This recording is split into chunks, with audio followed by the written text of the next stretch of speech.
La Iglesia Roca de Luz Eterna de las Asambleas de Dios presenta su programa Retornándose al Dios vivo y verdadero. Esperando en este momento Dios toque su corazón por medio de su palabra. Y ahora pasamos al mensaje de la palabra de Dios. Con ustedes, el pastor Luis Palacio.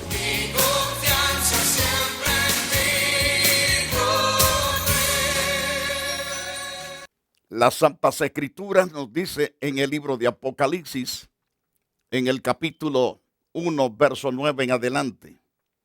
Hemos estado hablando especialmente acerca de las 7 iglesias de Asia.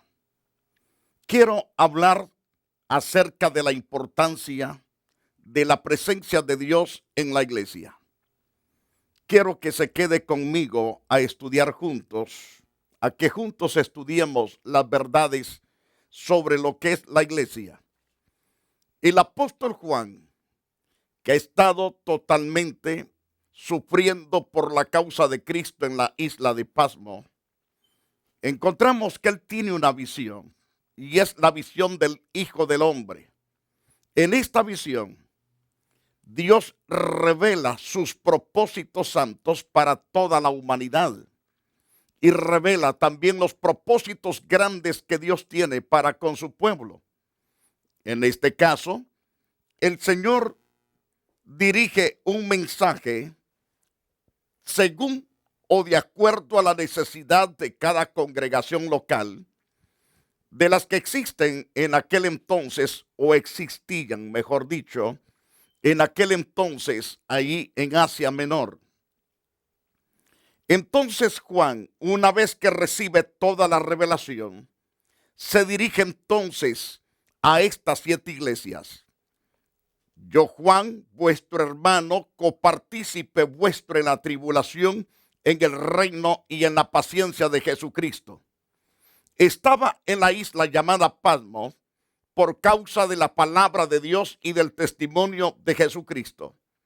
Así comienza este importante saludo del apóstol Juan, el que ha estado sufriendo ciertamente. Entonces, y continúa en este saludo el sagrado escritor, el apóstol Juan, un hombre que es llamado y es capacitado por Dios. Vemos entonces que él dice en Apocalipsis 1, verso 10, yo estaba en el Espíritu en el día del Señor.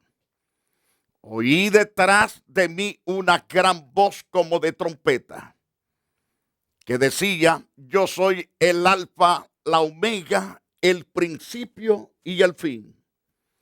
Escribe en un libro lo que ves y envíalo a las 7 iglesias que están en Asia.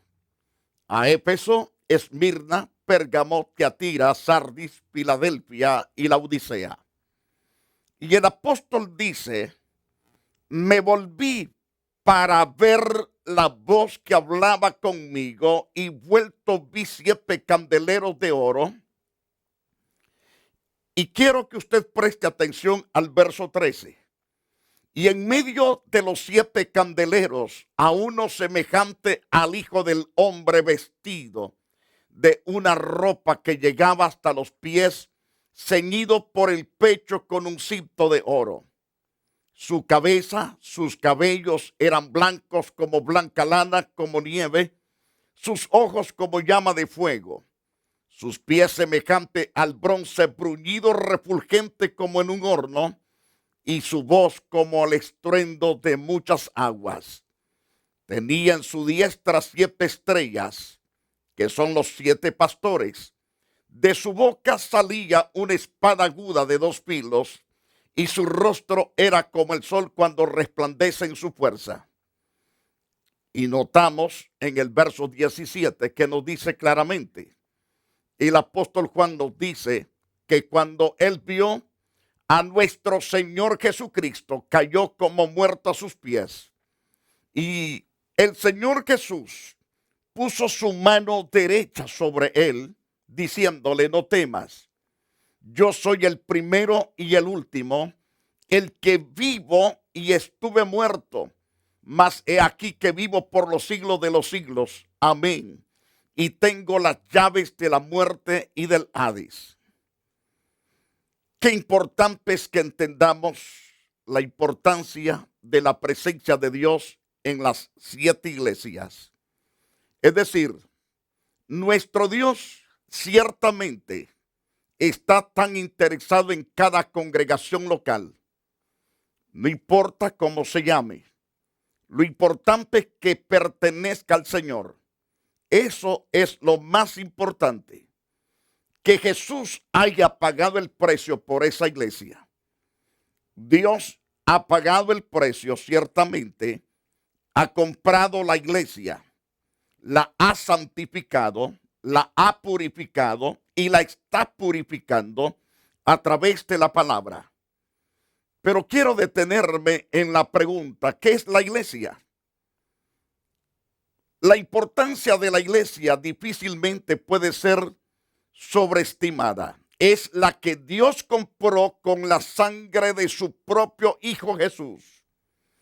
En Hechos capítulo 20, versículo 28, Pablo, dirigiéndose por el Espíritu Santo a una gran multitud de líderes, le dice: por tanto, mirad por vosotros y por todo el rebaño en que el Espíritu Santo os ha puesto por obispo, para apacentar la iglesia del Señor, la cual él ganó con su propia sangre. Vemos entonces el valor de esta iglesia. Tiene un alto valor infinito, porque el Dios infinito llamado Jesús entregó su vida totalmente en la cruz del Calvario. Ciertamente murió, padeció por causa del amor de esta iglesia. Al padecer el 100% por amor a la iglesia, él murió. Eso de entender que él dio todo su ser. Pero al tercer día se levantó con toda potencia. Ahora habita a la derecha de Dios, sentado en su trono de gloria. Ahora, Juan el apóstol, al mirar al Señor, lo vio paseándose en medio de 7 candelabros. Candelabros de oro, que significa que son iglesias que pertenecen a la divinidad, al Todopoderoso, porque las compró a precio de sangre, la que Cristo ama y sustenta y cuida. Vemos a la luz de Efesios, cuando Pablo también escribe en esta carta a la iglesia de Éfeso, diciéndoles: maridos, amad a vuestras mujeres, así como Cristo amó a la iglesia y se entregó a sí mismo por ella. Vemos a la luz de este pasaje bíblico que es grande el amor que Jesús tiene por la iglesia, porque se entregó a sí mismo por ella. ¿Cuál es el propósito? Vemos a la luz de las Santas Escrituras que el propósito era purificarla, santificarla y prepararla una iglesia gloriosa para sí mismo. En Efesios 5:29 dice: porque nadie aborreció jamás a su propia carne, sino que la sustenta, la cuida, como también Cristo a la iglesia. Jesús la ama tanto que se entregó a sí mismo por ella, la cuida, está todo el tiempo a la expectativa de cómo bendecirla, cómo prosperarla, cómo sacarla adelante, cómo embellecerla. Este es el trabajo de nuestro Señor Jesús por su iglesia, la iglesia, como dije, que él compró a precio de sangre, y la que un día él se presentará a sí mismo santa, sin mancha, en toda su gloria. Así nos dice Efesios capítulo 5, verso 27, a fin de presentársela a sí mismo una iglesia gloriosa, una iglesia perfecta, que no tuviese mancha ni arruga ni cosas semejantes, sino que fuese santa, es decir, santa y sin mancha. Que sea una iglesia santa, pero sin mancha, pura, una iglesia preciosa, vestida totalmente de la santidad de Dios. Una iglesia que en verdad se mantiene firme alabando y glorificando a Dios. Entonces, el propósito de Cristo movilizarse en medio de las iglesias locales es edificar su iglesia. Edificar su iglesia constituye la obra principal de Cristo en el mundo hoy. Él dice claro a través del libro de Mateo capítulo 16, verso 18. Yo también te digo que tú eres Pedro, y sobre esta roca, es decir, yo, Cristo la roca, edificaré mi iglesia, y las puertas del Hades, o sea, del infierno, no prevalecerán contra ella. Aunque así se levanten legiones de demonios, queriendo aplastarla, haciéndola desaparecer de la faz de la tierra, las puertas del infierno no podrán jamás hacer eso. Aunque se levanten con toda la furia, porque el Señor dice que las puertas del infierno no prevalecerán. Dios ha dado autoridad, poder y majestad a la iglesia de atar y reprender y echar fuera a los demonios, principados, potestades y gobernadores. Ahora, por su repartimiento de dones espirituales, el Señor, para poderla edificar y poderla usar completamente, ha derramado sus dones. Esos dones sirven para edificar a multitud de personas. Según Efesios capítulo 4, verso 12, a fin de perfeccionar a los santos para la obra del ministerio, para la edificación del cuerpo de Cristo. Ese es el objetivo del Señor, permanecer moviéndose dentro de los candelabros de oro. Es para perfeccionar a los santos, con el propósito para que ellos obren en el ministerio que Él ha planificado, para la edificación de su cuerpo. Para eso están establecidos los dones. Entonces, de modo que el ejército de esos dones, o mejor dicho, el ejercicio de esos dones, por parte de los creyentes nos une a lo que Cristo está haciendo hoy, completamente hoy día. Él nos está usando, nos está equipando y nos está usando como sus instrumentos para edificar a otras personas más que van a llegar a ser parte o que ya son parte del cuerpo de Jesucristo. Ahora, hice una pregunta al principio. ¿Qué es iglesia? El significado de la palabra iglesia, las palabras empleadas tanto en inglés como en español. La palabra con que se designa a la iglesia en inglés es church. Lo mismo que su forma afín, kirk, que se deriva de la palabra griega kariankon, que significa perteneciente al Señor. Los únicos dos usos de esa palabra en el Nuevo Testamento ocurre especialmente en el libro de 1 de Corintios 11:20 y Apocalipsis 1:7, refiriéndose a la cena del Señor, en este caso en la carta a los Corintios. Cuando pues os reunís vosotros, esto no es comer la cena del Señor. Está hablando de la iglesia que se ha reunido para cenar. Mientras que Apocalipsis capítulo 1, verso 10, cuando Juan dice, yo estaba en el Espíritu en el día del Señor, y oí detrás de mí una gran voz como de trompeta. Ahí el Señor ciertamente estaba en medio de la congregación o de las 7 iglesias respecto al día del Señor. La palabra llegó a ser usada para referirse también a otras cosas como el lugar, las personas y la denominación o el país relacionado con el grupo que pertenecía al Señor. En cuanto a la palabra iglesia que empleamos nosotros, es una adaptación castellana de la griega eclesia, y la palabra hebrea gaal, que simplemente significa una asamblea y usualmente se traduce eclesía. En la Septuaginta así se pronuncia.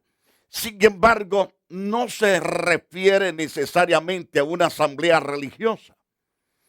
Vemos a través del libro de Génesis capítulo 28, según el verso 3, y el Dios omnipotente te bendiga, te haga fructificar, te multipliques hasta llegar a ser multitud de pueblos. Aquí vemos ciertamente una congregación de naciones, de pueblos, que Dios ha santificado para su gloria y su honra. Según Génesis capítulo 49, verso 6, en su consejo no entre mi alma, ni mi espíritu se junte en su compañía, porque en su furor mataron hombres y en su temeridad desgarraron toros.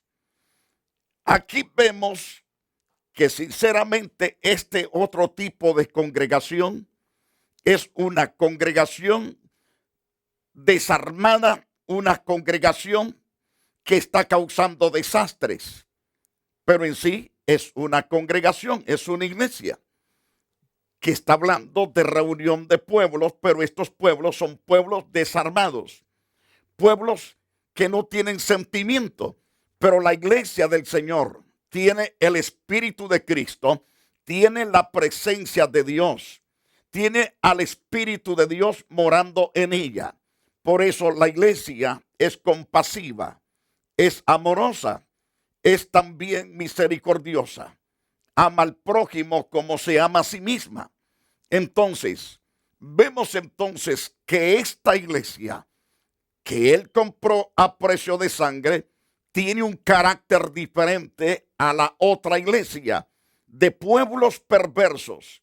Pero la iglesia del Señor ciertamente no es perversa, aunque fue sacada de la inmundicia y traída a la pureza, sacada de las tinieblas y puesta en la luz, sacada de la mentira pero puesta en la verdad, sacada de la tragedia para traerla a la hermosa victoria por medio de Jesucristo.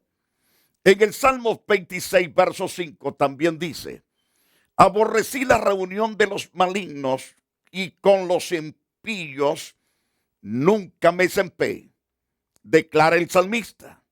Aborrecí la reunión de los malignos, que también quiere decir iglesia, pero esa es una iglesia de malignos. No es una iglesia de personas puras, limpias y santas, sino de personas malignas. Malignas es que pertenecen al mismo diablo y hacen las cosas del diablo. Y con los impíos nunca me senté.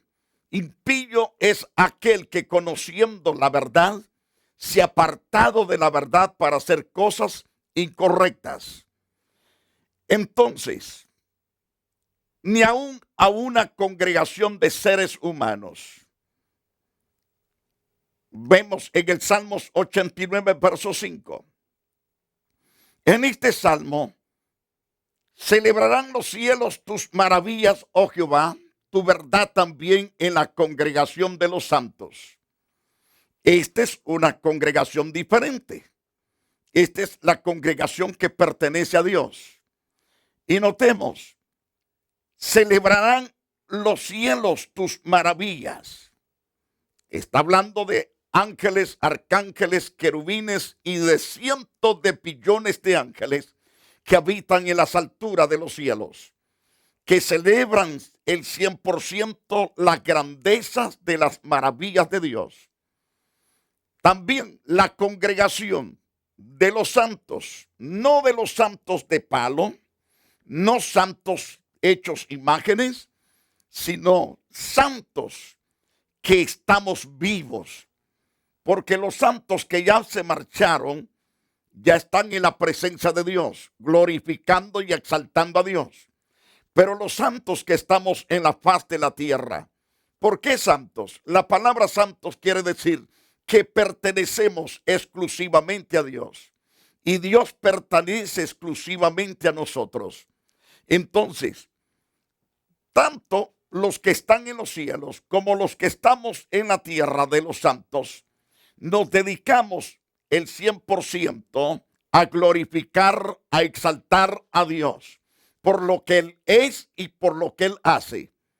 Entonces, vemos también que aunque mayor o con mayor frecuencia, sí se refiere a la congregación también de Israel, que le daría la gloria, la alabanza.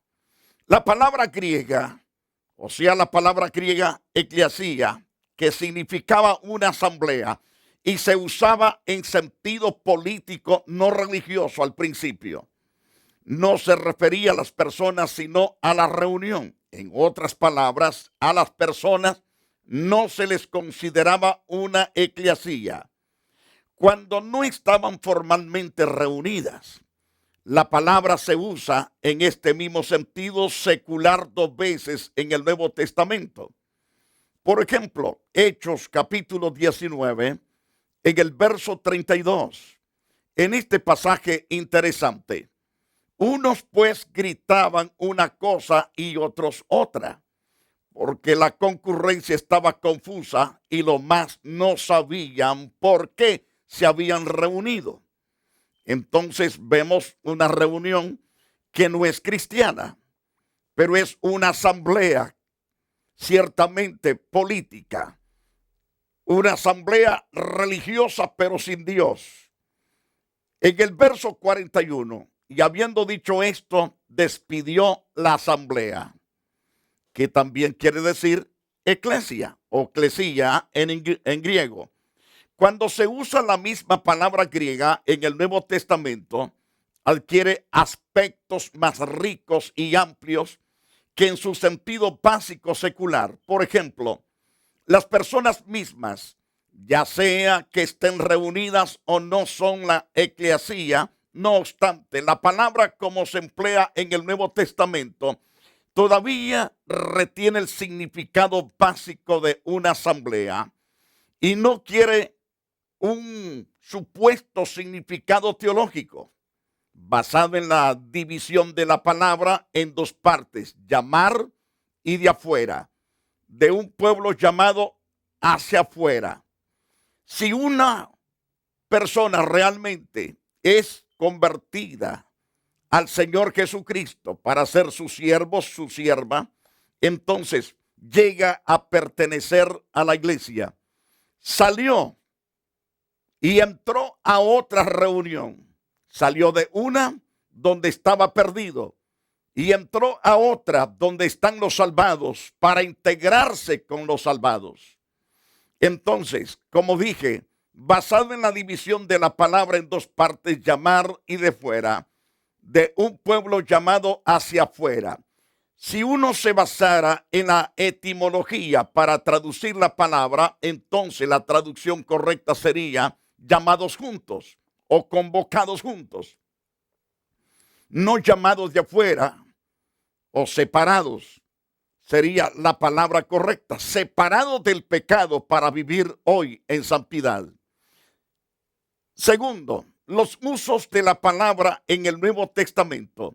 Si la palabra iglesia tiene que ver con un grupo reunido, entonces los diferentes usos del concepto en el Nuevo Testamento debieran decirnos, en primer lugar, cuál es el carácter o naturaleza del grupo reunido.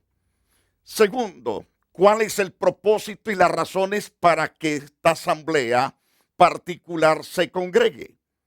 En Hechos capítulo 19, según el versículo 39 y verso 41. Aquí el grupo estaba compuesto de personas paganas cuya razón para congregarse fue la de ejercer un privilegio político. Los ciudadanos de esta ciudad libre tenían derecho a reunirse en la asamblea legislativa, lo cual hacían 3 veces al mes. Pero en esta ocasión la reunión era ilegal, la cual Roma no miraría con beneplácito. De ahí la urgencia del escribano de la ciudad en lograr que las personas se dispersasen. Es decir, que se fuesen a sus casas y que dejaran de estar haciendo motines, porque esta congregación ciertamente era para escándalo, era para hacer desastres, no para adorar a Dios, no para darle la gloria. Se reunieron con fines políticos. Pero en Hechos capítulo 7, verso 38, aquí el grupo se componía de israelitas reunidos para recibir la ley de Dios por medio de Moisés. El carácter de este grupo era mixto en cuanto a lo espiritual. Algunos personal o individualmente tenían la relación correcta con Dios, pero no todos. Por supuesto, todos estaban relacionados con Él en el sentido de que Dios había escogido a la nación.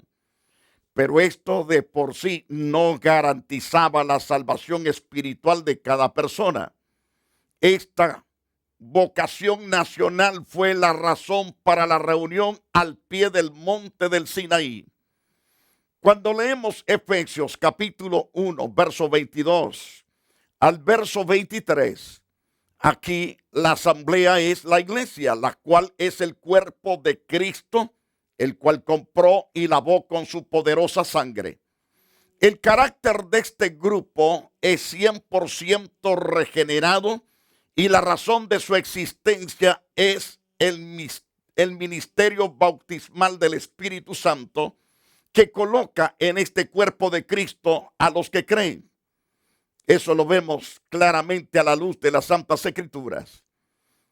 Muy bien, apreciados hermanos y amigos que están en sintonía o mirándonos por la televisión, quiero agradecerles su linda atención por haber estado estudiando las Santas Escrituras. Es un placer haber estado con ustedes.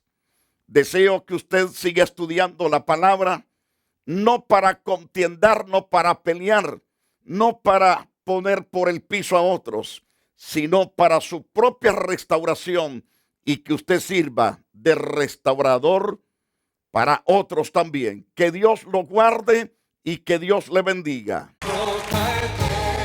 La Iglesia Roca de Luz Eterna de las Asambleas de Dios y su pastor Luis Antonio Palacios presentaron su programa Retornándose al Dios vivo y verdadero. Nos gustaría conocerlos. Visítanos en el 605 East 42 Street, Los Ángeles, California 90011. Si desea una copia del programa de hoy, escríbanos a la misma dirección. También a través de Facebook, Iglesia Roca de Luz Eterna, Asambleas de Dios. Escúchanos las 24 horas en www.radioroca.org. Dios te bendiga.